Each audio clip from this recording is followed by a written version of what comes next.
ಮೂಡಾದಲ್ಲಿ ಸಾವಿರಾರು ಕೋಟಿ ಅವ್ಯವಹಾರ ಪ್ರಕರಣಕ್ಕೆ ಸಂಬಂಧಪಟ್ಟಂತೆ ಇದೀಗ ಮೂಡಾಗೆ ನೂತನ ಆಯುಕ್ತ ಹಾಗೂ ಕಾರ್ಯದರ್ಶಿಯ ನೇಮಕವಾಗಿದೆ. ನಿನ್ನೆಯಷ್ಟೇ ಮೂಡಾ ಆಯುಕ್ತ ಹಾಗೂ ಕಾರ್ಯದರ್ಶಿಯ ವರ್ಗಾವಣೆಯಾಗಿತ್ತು. ಎನ್ ರಘುನಂದನ್ ಅವರನ್ನ ನೇಮಕ ಮಾಡಿ ಇವತ್ತು ಸರ್ಕಾರ ಆದೇಶ ಮಾಡಿದೆ. ಅಂದ್ರೆ ಆಯುಕ್ತರ ಒಂದು ಹುದ್ದೆಗೆ ಇನ್ನು ಕಾರ್ಯದರ್ಶಿಯಾಗಿ ನೇಮಕವಾಗಿರುವಂತಹ ಪ್ರಸನ್ನ ಕುಮಾರ್ ಇವರ ಹೆಸರು ಕೂಡ ಈಗ ನೇಮಕ ಒಂದು ಪಟ್ಟಿಯಲ್ಲಿ ಬಂದಿದೆ. ನ್ಯೂಸ್ ಫಸ್ಟ್ ನ ಇಂಪ್ಯಾಕ್ಟ್ ಹೊಸ ಅಧಿಕಾರಿಗಳ ನೇಮಕವಾಗಿರೋದು. ನೆನೆ ತಾನೇ ಆಯುಕ್ತರಾಗಿದ್ದಂತಹ ಜಿಟಿ ದಿನೇಶ್ ಕುಮಾರ್ ಹಾಗೂ ಕಾರ್ಯದರ್ಶಿ ಶೇಖರ್ ಅವರನ್ನ ಸರ್ಕಾರ ವರ್ಗಾವಣೆ ಮಾಡಿತ್ತು.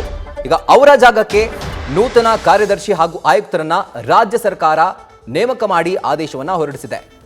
ಆಯುಕ್ತರಾಗಿ ಎನ್ ರಘುನಂದನ್ ಅವರನ್ನ ನೇಮಕ ಮಾಡಿ ಸರ್ಕಾರ ಆದೇಶ ಹೊರಡಿಸಿದೆ ಹಾಗೂ ಕಾರ್ಯದರ್ಶಿಯಾಗಿ ಪ್ರಸನ್ನ ಕುಮಾರ್ ನೇಮಕವಾಗಿದ್ದಾರೆ. ಇದು ನ್ಯೂಸ್ ಫಸ್ಟ್ ನ ಬಿಗ್ ಇಂಪ್ಯಾಕ್ಟ್. ರೈಟ್, ಇದ್ರ ಬಗ್ಗೆ ಹೆಚ್ಚಿನ ಡೀಟೇಲ್ಸ್ ಅನ್ನ ಕೊಡ್ತಾರೆ ನಮ್ಮ ಪ್ರತಿನಿಧಿ ರವಿ ಪಾಂಡವಪುರ. ರವಿ, ಈ ಒಂದು ಹಗರಣದ ಪ್ರತಿಯೊಂದು ವಿಷಯವನ್ನು ಕೂಡ ಎಳೆಯಾಗಿ ನ್ಯೂಸ್ ಫಸ್ಟ್ ಬಿಚ್ಚಿಟ್ಟಿತ್ತು. 2,000ಕ್ಕೂ ಅಧಿಕ ಕೋಟಿಯ ಹಗರಣ ಇದು. ಸೊ ಇದನ್ನ ಬಯಲಿಗೆ ಎಳೆದಿದ್ದೆ ನ್ಯೂಸ್ ಫಸ್ಟ್. ಅದರ ಇಂಪ್ಯಾಕ್ಟ್ ಆಗಿ ಈಗ ನೂತನ ಆಯುಕ್ತ ಹಾಗೂ ಕಾರ್ಯದರ್ಶಿಯ ನೇಮಕವಾಗಿದೆ. ಹೆಚ್ಚಿನ ಡೀಟೇಲ್ಸ್ ಕೊಡೋ ಹಾಗಿದ್ರೆ. ರಾಹುಲ್, ನೆನೆ ಮೈಸೂರಿನ ಮೂಡಾದಲ್ಲಿ ಸಭೆಯನ್ನ ನಡೆಸಿ ನಂತರ ಸುದ್ದಿಗೋಷ್ಠಿಯಲ್ಲಿ ಮಾತನಾಡಿದಂತಹ ನಗರಾಭಿವೃದ್ಧಿ ಸಚಿವ ಭೈರತಿ ಸುರೇಶ್ ಅವರು ತತ್ಕ್ಷಣದಿಂದಲೇ ಮೂಡಾದಲ್ಲಿರುವಂತಹ ಕಾರ್ಯದರ್ಶಿ ಹಾಗೂ ಆಯುಕ್ತ ಇಬ್ಬರನ್ನು ಕೂಡ ವರ್ಗಾವಣೆ ಮಾಡಿದ್ದೀವಿ ಅಂತ ಹೇಳಿದ್ರು. ನಿನ್ನೆ ಮೂಡಾದ ಆಯುಕ್ತರಾಗಿದ್ದಂತಹ ಜಿಟಿ ದಿನೇಶ್ ಕುಮಾರ್ ಅವರನ್ನ ವರ್ಗಾವಣೆ ಮಾಡಿ ಆದೇಶವನ್ನು ಕೂಡ ಹೊರಡಿಸಿದ್ರು. ಇದರ ಬೆನ್ನಲ್ಲೇ ಇವತ್ತು ಮೈಸೂರಿನ ಮೂಡಾಕ್ಕೆ ಎನ್ ರಘುನಂದನ್ ಅವರನ್ನ ಸರ್ಕಾರದಿಂದ ನೇಮಕವನ್ನು ಮಾಡಲಾಗಿದೆ.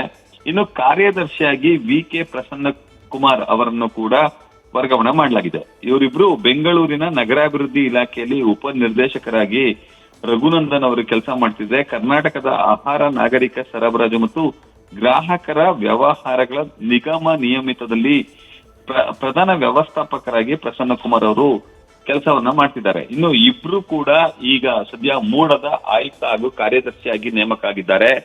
ಮೈಸೂರಿನ ಮೂಡಾದಲ್ಲಿ ನಡೆದಿದ್ದಂತಹ ಸಾವಿರಾರು ಕೋಟಿ ಹಗರಣಕ್ಕೆ ಸಂಬಂಧಪಟ್ಟಂತೆ ಸಾಕಷ್ಟು ಚರ್ಚೆಗಳು ಆಗ್ತಿದೆ. ಈ ಒಂದು ವಿಚಾರದಲ್ಲಿ ಹಲವರ ಹೆಸರುಗಳು ಕೇಳಿ ಬರ್ತಿದೆ. ಇದರ ನಡುವೆ ನಿನ್ನೆ ದಿಢೀರ್ ಅಂತೇಳಿ ನಗರಾಭಿವೃದ್ಧಿ ಸಚಿವರೇ ಸಭೆಯನ್ನ ನಡೆಸಿದ್ರು. ಸಭೆ ಬಳಿಕ ಈ ಒಂದು ದಿಟ್ಟ ನಿರ್ಧಾರವನ್ನು ಕೂಡ ಕೈಗೊಂಡಿದ್ರು. ಈ ಎಲ್ಲಾ ವಿಚಾರಗಳನ್ನು ಕೂಡ ನ್ಯೂಸ್ ಫಸ್ಟ್ ಮೊದಲ ದಿನದಿಂದಲೂ ಕೂಡ ಎಳೆಯಾಗಿ ಬಿಚ್ಚಿಡುವಂತ ಕೆಲಸಕ್ಕೆ ಮುಂದಾಗಿತ್ತು. ಮೂಡಾದ ಕರ್ಮಕಾಂಡವನ್ನ ಬಿಚ್ಚಿಡುವುದರ ಜೊತೆಗೆ ಯಾರ್ಯಾರು ಯಾವ್ಯಾವ ಹಂತದಲ್ಲಿ ತಪ್ಪೆಸಗಿದ್ದಾರೆ ಎಂಬುದರ ಕುರಿತಂತೆ ವಿಸ್ತೃತವಾದ ವರದಿ ಕೂಡ ಬಿತ್ತರ ಮಾಡಿತ್ತು. ಇದರ ಬೆನ್ನಲ್ಲೇ ಸದ್ಯ ಮೂಡಾದ ಆಯುಕ್ತ ಹಾಗೂ ಕಾರ್ಯದರ್ಶಿಯನ್ನ ವರ್ಗಾಯಿಸುವುದರ ಜೊತೆಗೆ ಮೂಡಾದಲ್ಲಿದ್ದಂತಹ ಒಟ್ಟು 8 ಅಧಿಕಾರಿಗಳನ್ನ ಮೂಲ ಸ್ಥಾನಕ್ಕೆ ಈಗ ಕಳಿಸಿಕೊಡುವಂತ ಕೆಲಸಕ್ಕೆ ಮುಂದಾಗಿದ್ದಾರೆ. ಇದು ನಿಜಕ್ಕೂ ನ್ಯೂಸ್ ಫಸ್ಟ್ ನ ಬಿಗ್ ಇಂಪ್ಯಾಕ್ಟ್ ಅಂತ ಹೇಳಿದ್ರೆ ತಪ್ಪಾಗ್ಲಿಕ್ಕಿಲ್ಲ. Rahul. Right Ravi, thank you ನಿಮ್ಮ ಡೀಟೇಲ್ಸ್ಗೆ.